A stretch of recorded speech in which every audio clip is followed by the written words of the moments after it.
नमस्कार दोस्तों, माधव पहल अकेडमी में दीपक सर। अभी हम लोग जीव विज्ञान पढ़ रहे हैं और मैं आपको बताना चाहता हूं कि सीजीपीएससी प्लस सीजी व्यापम में प्लस व्यापम के द्वारा लेने वाले जितने भी एग्ज़ाम हैं या पीएससी के द्वारा लेने वाले जितने भी एग्ज़ाम हैं, चाहे वो टीचर भर्ती हो चाहे कुछ भी हो, उसमें इससे बाहर कुछ नहीं आएगा। अर्थात मैं जो पढ़ा रहा हूँ उसको कम से कम 5 बार 8 बार रिविज़न करो। आप एक्स्ट्रा कुछ ना पढ़ो, उससे कोई फ़र्क नहीं पड़ता, ठीक है। मैं जो पढ़ा रहा हूँ 20 बार रिविज़न कर दो। और मैं how many time can watch how many time we can watch जो ऑप्शन था आपके एप्लीकेशन में, उसको मैं अनलिमिटेड कर दिया हूँ। अनलिमिटेड बार देखो, डाटा का चिंता मत करो, डाटा डलवाओ, है ना। इतने कम रेट में मैं एजुकेशन दे रहा हूँ, अनलिमिटेड डाटा आप डलवा के रखो और पढ़ाई करो, बेशुमार पढ़ाई करो। चाहो तो उसको डाउनलोड कर लो, ठीक है। तो come to the main point. आज मैं आपको बेटा जीव विज्ञान को बताऊंगा। जीव विज्ञान में जो जीव द्रव्य है उसके प्रकार को बताऊंगा, कोशिका को बताऊंगा, कोशिका के प्रकार बताऊंगा, कोशिका के मुख्य भाग बताऊंगा। मैं जितना पढ़ाऊंगा उससे बाहर आपको नहीं पढ़ना है। Okay, it is clear.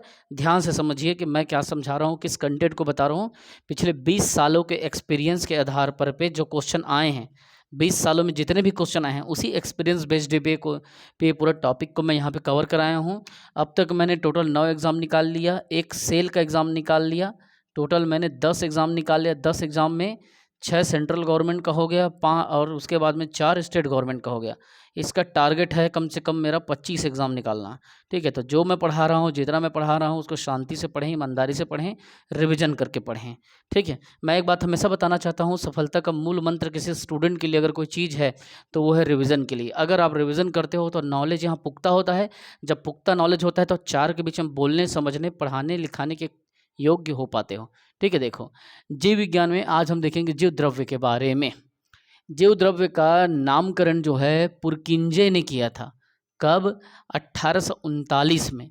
किसने किया? जीव द्रव्य जो है उसका नामकरण किसने किया? तो पुरकिंजे ने। कब? 1839 में। तो जीव द्रव्य क्या है? नाम से ही पता चल रहा है, जीवों में पाने वाला द्रव्य, ठीक है, जंतुओं में पाने वाला द्रव्य। तो कैसा होता है? एक तरल, गाढ़ा, रंगहीन, कहना चाहिए कि एक पदार्थ होता है, तरल होता है, गाढ़ा होता है, रंगहीन एक पदार्थ होता है जो कि जीवों में पाया जाता है। जीवों की जितनी भी सारी जो जैविक क्रियाएं हैं, जीवन जीने के लिए जितनी भी क्रियाएं हैं, वो जीव द्रव्य से होती है। बिना जीव द्रव्य के न शरीर का खून काम करेगा, न हृदय काम करेगा, न फेफड़ा काम करेगा, न तो नेत्र से वो देख पाएगा। तो जीवन की या जीव की सारी जैविक क्रियाएं जीव द्रव्य से ही संभव होती है। क्लियर? इसके 2 भाग हैं, 2 भाग में बटा है। अब आप बोलेंगे सर आप बायोलॉजी की क्लास को बहुत लंबा खींच रहे हो। मैं इसलिए खींच रहा हूँ बेटा, अभी तो फुल चलेगा, अभी तो शुरुआत है बायोलॉजी, है ना। भले वो जितने भी क्लास हुए होंगे लेकिन अभी तो फुल चलेगा, है ना। मैं इसलिए कर रहा हूँ क्योंकि एक बार पढ़ो यार, बेशुमार पढ़ो, अच्छे से पढ़ो, दोबारा पढ़ने की ज़रूरत ना पड़े, ठीक है। तो इसके 2 भाग हैं, एक कोशिका द्रव्य, एक है केंद्रक द्रव्य। अब हम बताएंगे कोशिका द्रव्य जो होता है साइटोप्लाज्म जिसको बोलते हैं, और केंद्रक जो द्रव्य है वो निक्लोप्लाज्म कहलाता है। कोशिका द्रव्य को भी हम लोग देखते हैं, कोशिका द्रव्य के बारे में पढ़ते हैं, ठीक है।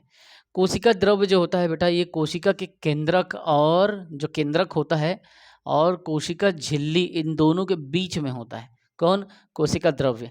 बस ज़्यादा उसके डायग्राम में मत घुसो, डायग्राम को जब समय रहेगा तब एक आध दिन बता देंगे। जितना बता रहा हूँ बस पढ़ते जाओ, दिमाग में रखे रहो ताकि क्वेश्चन कहीं पे आए तो क्लिक करें, ठीक है।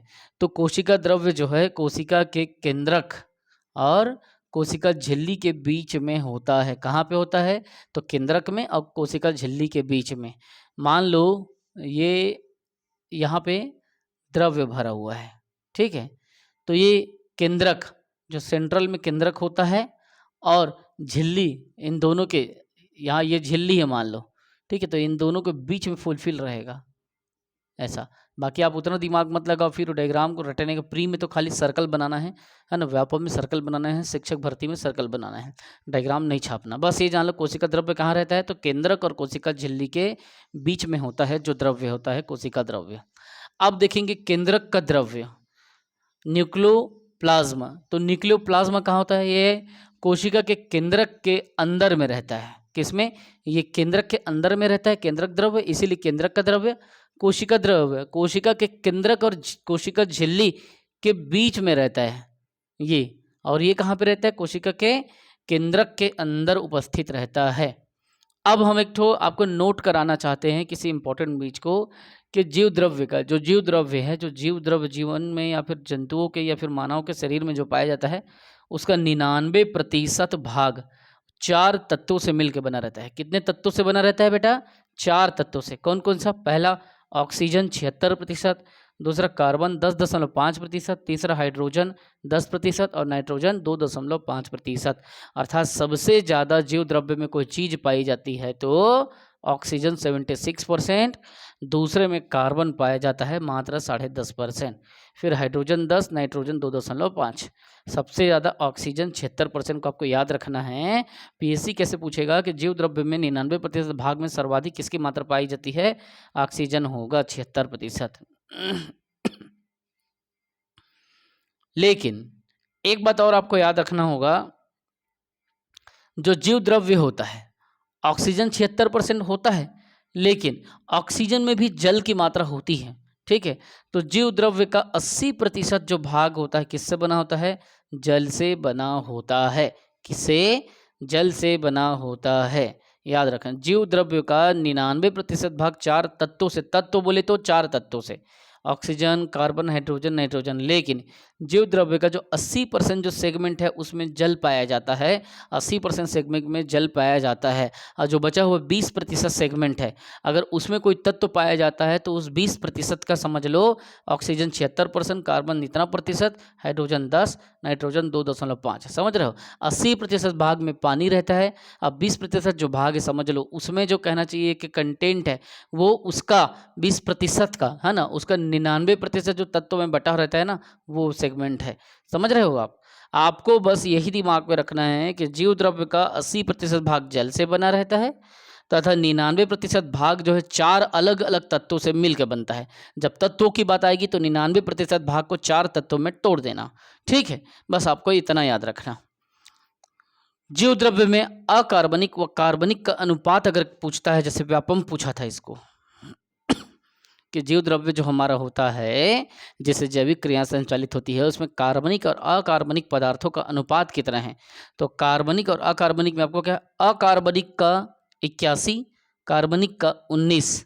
ठीक है, इतना प्रतिशत जो है अनुपात, अगर अनुपात में पूछता है कार्बनिक और अकार्बनिक के रूप में कि अकार्बनिक जिसमें कार्बन नहीं पाया जाता 81% कार्बन नहीं पाया जाता ऐसा, और कार्बनिक में 19% है ना। अगर कार्बनिक के फॉर्म में पूछे, कार्बनिक अकार्बनिक के अनुपात में, 3 अलग अलग प्रश्न पूछे गए हैं। ठीक है, ये प्रश्न पूछा था जीव द्रव्य का, ये व्यापम 2012 में पूछा था। 99% भाग 4 तत्वों से मिलता है। जीव द्रव्य का 80% भाग जल से बना रहता है, ये पूछा था पीएससी। और जीव द्रव्य में कार्बनिक और अकार्बनिक अनुपात जो है ये रसायन के पेपर में होता है ना, लैब असिस्टेंट, उसमें पूछा था। अब अपन देखेंगे कोशिका। कोशिका बहुत इंपॉर्टेंट है बेटा, कोशिका को बहुत डीप में जाके हम लोग स्टडी करने वाले हैं, हड़बड़ाना मत। कोशिका के बारे में देखते हैं। कोशिका जो है जीवन की सबसे छोटी कार्यात्मक और संरचनात्मक इकाई है।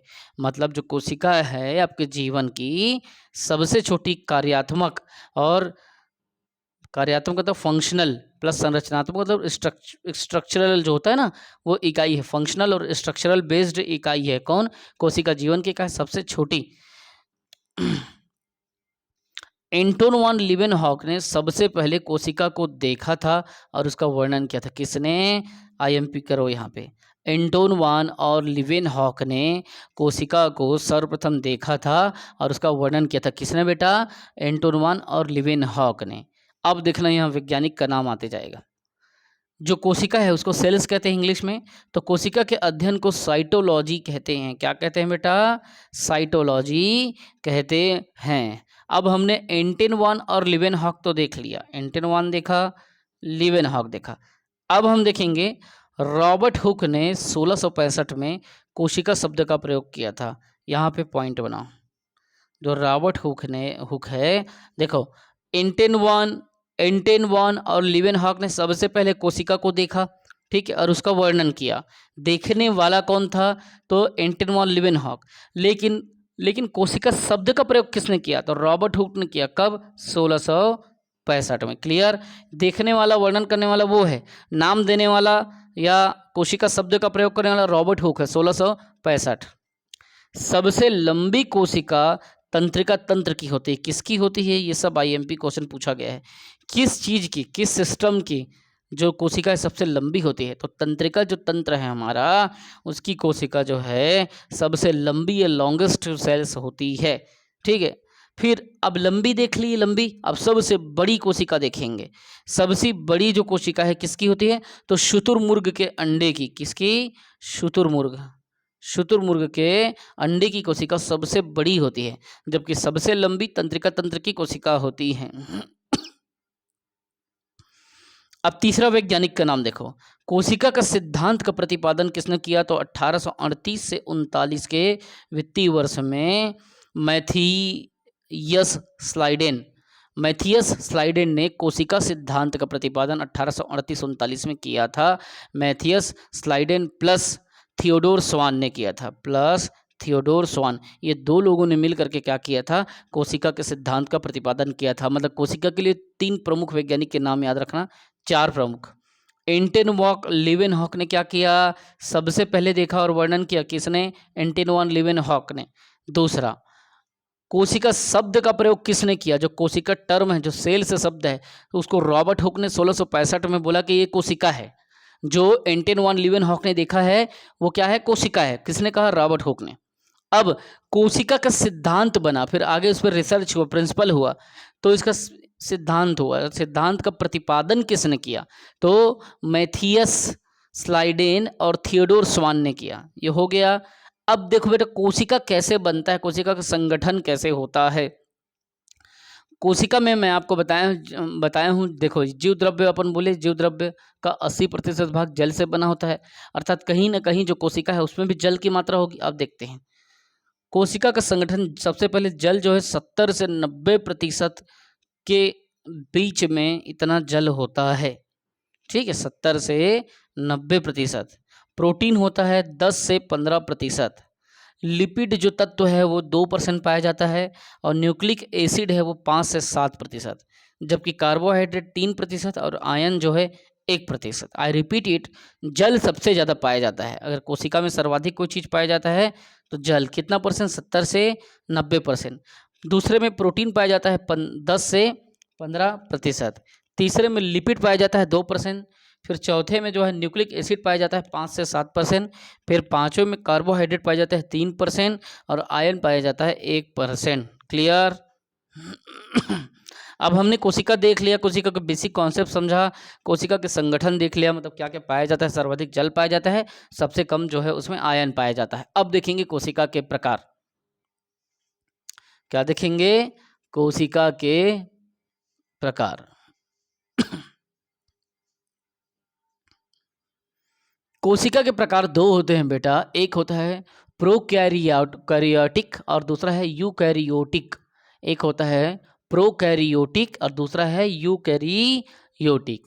प्रोकैरियोटिक में क्या होता है? जो कोशिका इसके अंतर्गत होता है ना, प्रोकैरियोटिक कैटेगरी में, ये श्वसन जो अपना प्लाज्मा झिल्ली से करते हैं। कोशिका के अंदर एक प्लाज्मा झिल्ली होता है, उसी से श्वसन करते हैं। और कहना चाहिए कि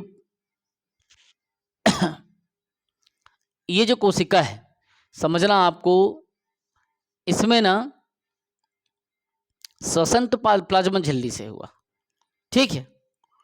लेकिन मैं आपको एक चीज बताना चाहता हूं कि यह जीवाणुओं व नील हरित शैवालों में मिलती है।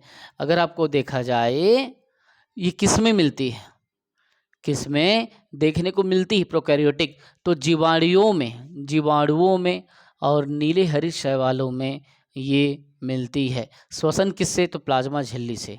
ठीक है, एक बात याद रखना, इसमें जो प्रकाश संश्लेषण की क्रिया होता है, क्योंकि नील हरित शैवाल बोल रहे हैं, मतलब हरित यहाँ पे है, हरित शैवाल है, मतलब प्रकाश संश्लेषण होता है। तो प्रकाश संश्लेषण की क्रिया किससे होता है? तो थाइलेकाइड से होता है। प्रकाश संश्लेषण किससे होता है? तो थाइलेकाइड से होता है प्रकाश संश्लेषण, और यह जीवाणुओं और नील हरित शैवालों में पाया जाता है। इसमें हिस्टोन प्रोटीन नहीं पाया जाता। हिस्टोन एक तत्व है जो प्रोटीन से मिलकर बना रहता है। क्या हिस्टोन एक तत्व है जो कि प्रोटीन से मिलके बनता है, इसीलिए इसमें हिस्टोन नहीं पाया जाता। इस कारण से इसमें क्रोमैटिन तत्व नहीं बनता। अगर हिस्टोन तत्व होता, हिस्टोन एक प्रोटीन का प्रकार है, अगर हिस्टोन रहता इसमें तो इसमें क्रोमैटिन तत्व बनता। और जो क्रोमैटिन तत्व है समझ लो, अगर वो इसमें रहता तो वो क्या करता है, इसको मजबूती प्रदान करता। ठीक है, और वो लक्षण जो है इसमें नहीं रहता, इसीलिए ये कहना चाहिए कि जीवाणुओं में और नीलहरित शैवालों में ये पाया जाता है।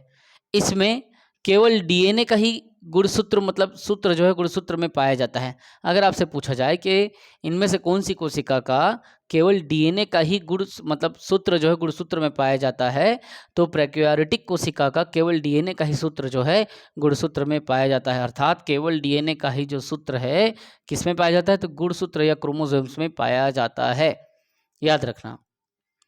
अन्य कोई भी आवरण इसे घेरे नहीं रहता, इसीलिए इसमें केंद्रक का अभाव रहता है। मान लो ये प्रोकैरियोटिक कोशिका है, अगर कोई आवरण इसको ऐसे घेर देता, ठीक है, तो इसमें क्या होता है, ये केंद्रक कहलाता। ये वाला जो भाग है वो केंद्रक कहलाता। अतः इसमें किसी भी आवरण का क्या लेयर नहीं लगा रहता है बेटा, तो इसमें केंद्रक का अभाव होता है, केंद्रक इसमें नहीं पाया जाता। क्लियर। अब हम देखेंगे यूकैरियोटिक। इसमें दोहरी झिल्ली के आवरण होते हैं बेटा। एक जैसे मान लो यूकैरियोटिक है ये, इसमें क्या दो झिल्ली लगा रहता है।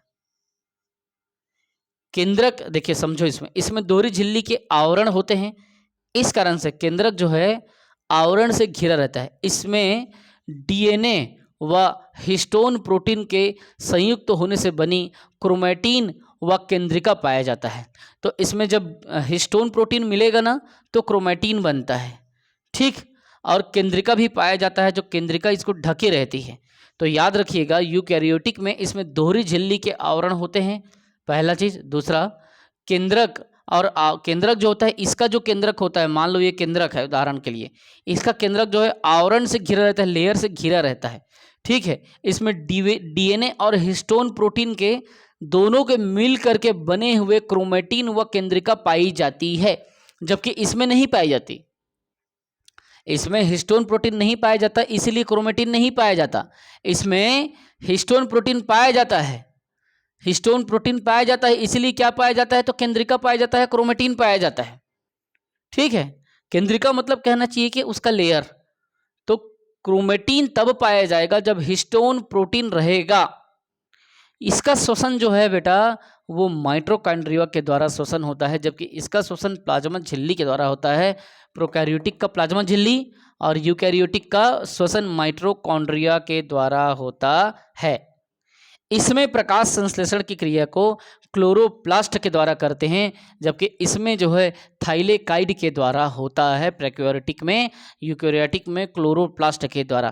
क्वेश्चन कैसे पूछेगा कि यूकैरियोटिक में डीएनए व हिस्टोन प्रोटीन से बना हुआ क्रोमैटिन पाया जाता है, तो जी हाँ, इसमें क्रोमैटिन पाया जाता है, ठीक है, जबकि उसमें नहीं पाया जाता।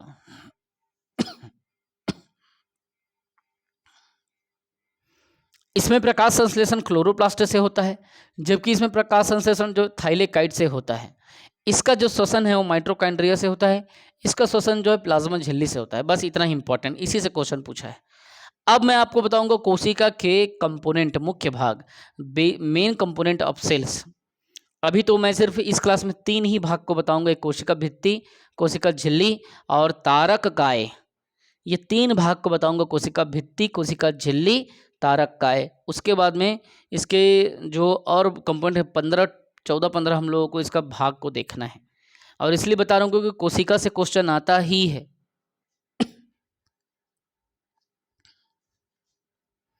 अब देखेंगे कोशिका भित्ति।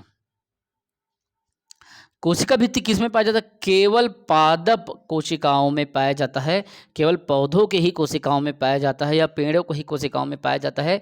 जैसे पादक कोशिका ही बोलते हैं, पादक कोशिका मतलब कहना चाहिए कि केवल पौधों के कोशिकाओं में यह कोशिका भित्ति पाया जाता है। यह किससे बना रहता है? कोशिका भित्ति जो है सेल्यूलोज से बना रहता है। किससे बना रहता है? कोशिका भित्ति सेल्यूलोज से बना होता है।